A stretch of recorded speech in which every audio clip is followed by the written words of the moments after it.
El calendario preelectoral está corriendo y las candidaturas empezarán a inscribirse a partir de este 18 de octubre.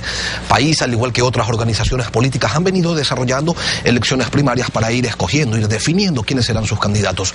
¿Cómo avanza este proceso? Es lo que le preguntamos de inicio a Juan Carlos Casinelli, asambleísta por este movimiento. Muy buenos días. Buenos días, muchas gracias, señor Artigas. Bueno, el proceso marcha bien. Se inició hace aproximadamente 2 meses. El movimiento Alianza País es un movimiento cada vez más organizado. Nosotros partimos de un instructivo para nominación de candidatos, para ver todo lo que es precandidaturas, primero en juntas parroquiales, luego en los cantones, el tema prefecturas, viceprefecturas, y efectivamente estamos ya en la última fase. ¿Ya está definido quién va a acompañar a Jimmy Jairala en calidad de viceprefecta o de candidata a la viceprefectura de Guayas? En lo que tiene que ver con Guayas, todavía nos falta la convención provincial y la convención nacional, pero definitivamente ya están prácticamente listos los nombres que se van a proponer para esa candidatura a la viceprefectura. Así como ya deben estar listos también los nombres de quién, o el nombre de quién va a correr por la alcaldía de Guayaquil. Sí, está bastante avanzado, ya se escucha mucho, por ejemplo, el nombre de Viviana Bonilla, entre otros candidatos. Creo que Movimiento Alianza País va a proponer un cuadro sumamente importante y representativo en la ciudad de Guayaquil y será anunciado muy probablemente en el transcurso de esta semana. El presidente dijo que ya habían definido a 3 mujeres. ¿Quiénes son las otras 2? Bueno, el presidente también hizo alusión a que uno de sus nombres ya los podía revelar, que es la candidata a prefecta por la provincia de La Suay. Los otros 2 nombres y los nombres de los demás candidatos serán entregados a la ciudadanía, hechos a conocer en los próximos días. ¿El 9 de octubre?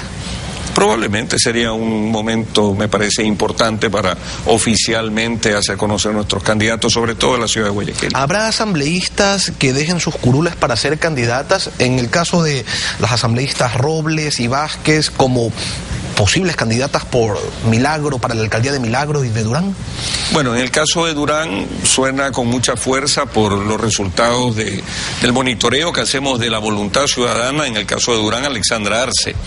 Y Denise Robles también es una posibilidad bastante cierta. Si bien es cierto, Movimiento Alianza País no propugna este tema de que asambleístas dejen en un momento dado los curules, sí hay una posibilidad bastante grande de que por lo menos en 2 o 3 casos se dé aquello, insisto, porque las bases de los respectivos cantones así lo están solicitando. ¿Esto no podría generar quizás otro tipo de inconvenientes al interior del movimiento, como ya se crearon y se expresaron públicamente por parte de la hermana del presidente y ex miembro de Alianza País, Pierina Correa?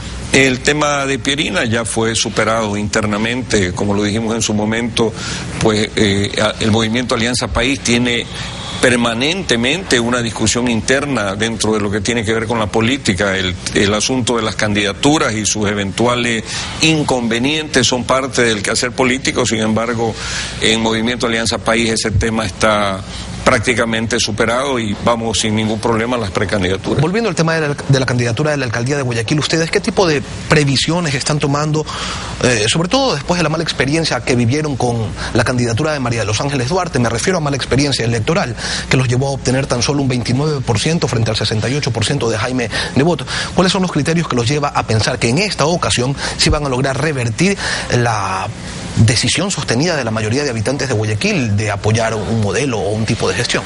Bueno, primero yo aclaro, nosotros no tuvimos una mala experiencia con María Duarte. Efectivamente no se pudo obtener la alcaldía de Guayaquil, pero la votación que ella tuvo fue significativa. Unos años después, cuando hacemos una primera elección para presidente y asambleístas en la provincia del Guayas, entendemos que el movimiento Alianza País tiene un posicionamiento mucho más fuerte y determinante en nuestra ciudad. ¿Pero por qué tendría que ser así? Y perdóneme la interrupción, claro, porque usted me habla de un posicionamiento, pero en el 2009, en las elecciones presidenciales, Rafael Correa obtuvo un 40% y María de los Ángeles Duarte apenas un 29%, entonces no es tan cierto eso del posicionamiento, porque en ese momento también País y la figura del presidente Correa estaba muy bien posicionada. Eso no se reflejó a la hora de ir a rayar la papeleta para alcalde. No se olvide usted que en el 2009 veníamos en la provincia del Guayas y en la ciudad de Guayaquil de 10, 15 y hasta 20 años de alcaldías seguidas en los distintos cantones, con una prevalencia total del Partido Social Cristiano. Eso tiene que que irse revirtiendo en el tiempo por un conocimiento cada vez más profundo de la ciudadanía, de lo que ha sido y es el proyecto político que impulsa Movimiento Alianza País. Por lo tanto, nosotros no dudamos que en esta futura elección en Guayaquil, en los cantones de la provincia del Guayas en particular, vamos a tener una participación exitosa en los próximos comicios. ¿Exitosa es que van a ganar la alcaldía o exitosa es lograr un 40-45% y sin embargo perderla? Exitosa es que vamos a ganar la alcaldía de Guayaquil, exitosa es que vamos a ganar, si no todas, la gran cantidad de alcaldías de la provincia del Guayas, porque existe una tendencia política apoyada mayoritariamente, que es la de esta revolución ciudadana de las listas 35, y es evidente que en todos lados, en todos los sectores de nuestra provincia, de nuestro país, se entiende perfectamente que hay que trabajar conjuntamente gobiernos con municipios, y que mejor si son de una misma tendencia política. ¿Usted conoce ya cuál va a ser la propuesta del movimiento? Porque entendemos que ustedes trabajan de manera orgánica, nos lo refería al inicio de esta entrevista. ¿Cuál va a ser la propuesta de la lista 35 para la ciudad? ¿Qué ofrece? Se está trabajando eso, obviamente parte primero de tener reuniones con quien debería ser nuestro precandidato. Existen nombres, obviamente, con una mayor tendencia a la posibilidad de Viviana, pero eso se resuelve en la próxima convención, donde se dé a conocer eso, o en los próximos días, donde se anuncie oficialmente. Una vez que se tenga el precandidato, independientemente del orgánico, hay que contar con las voluntades, con los criterios de quienes serían esos candidatos y conocer cuáles también son sus aportes a ese plan de campaña. El presidente Correa, en otro tema, en su última alocución sabatina, dijo que la negociación que se mantiene con la Unión Europea, él espera que dentro de estas conversaciones haya una flexibilidad y que consideraba que existe un buen margen para lograr un acuerdo beneficioso para el país. ¿Cómo van estas negociaciones? ¿Existe una fecha de cierre? Bueno, las negociaciones bien en el contexto de lo que el propio presidente de la República ha informado. Nosotros desde la Comisión de Desarrollo Económico de la Asamblea hemos recibido al ministro de Comercio Exterior y conocemos que hay un impulso importante a esas conversaciones. Obviamente en el marco de lo que tiene que ser el respeto también a temas soberanos del país, porque eso ha sido fundamental en todo lo que guarda relación con estas conversaciones. Fecha, esperamos en los próximos meses que ya haya una resolución definitiva. Conocemos que el presidente de la República estaba viajando en una comisión seguramente en el mes de noviembre a Europa, y esperamos que para ese entonces ya exista una definición sobre el tema. Esta intención de lograr una negociación con un mercado tan amplio como el europeo está relacionado de alguna manera con la pérdida de competitividad de algunos, quizás muchos productos ecuatorianos frente a los de sus vecinos, Colombia y Perú, quienes ya tienen firmado un acuerdo comercial con este bloque de países. No tiene relación con aquello. El Ecuador ha tenido una política comercial permanente de impulsar primero desde lo interno una mayor productividad para poder exportar, para poder ser competitivos, y dentro de lo internacional ha tenido también una política cada vez mayor de difusión, de dispersión. Pero versus un arancel cero no hay nada que hacer, o sea, uno puede ser lo más productivo que se pueda o que se quiera, y como le decía, frente a un arancel cero no hay efectividad, no hay eficiencia que valga, ¿no? Sí, pero no hay que analizarlo tan fríamente como el arancel cero, sino además cómo está la productividad interna de un país. ¿De qué vale que haya un arancel cero cuando solamente hay, por ejemplo, una empresa productora dentro de un país? ¿Qué es lo que se impulsa dentro de un tratado de esa naturaleza?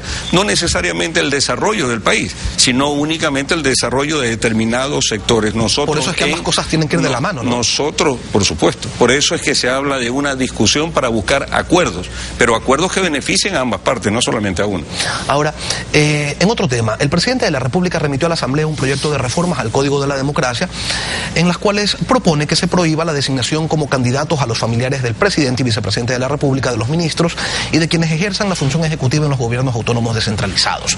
A manera de argumento, se plantea que esto es para garantizar la más amplia participación ciudadana y evitar los caudillismos. ¿Cuál es su criterio frente a esta iniciativa? Bueno, primero, que evidencia la vocación totalmente demócrata del presidente de la República.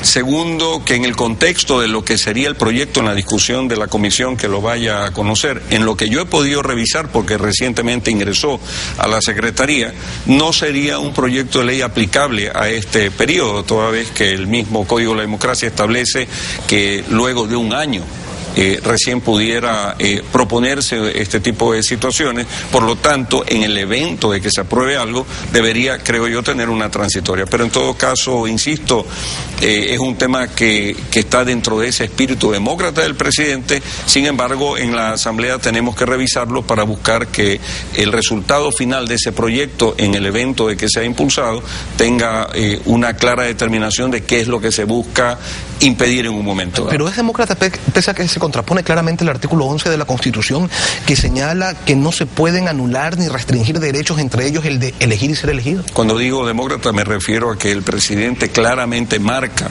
un espacio donde indica en sus considerandos en ese proyecto que no se puede ser candidato únicamente por el hecho de ser pariente de alguna naturaleza de alguno de los funcionarios a los que hace alusión el proyecto, no solamente el presidente de la República, ministros de Estado, alcaldes, y existe una serie de seccionales que ahí se mencionan. En ese sentido hablo de ese espíritu demócrata que lo expresa el presidente en un proyecto que es remitido pero que todavía tiene que ser discutido en la Asamblea Nacional. Son los criterios de Juan Carlos Casinelli, quien ha estado presente aquí en Contacto Directo.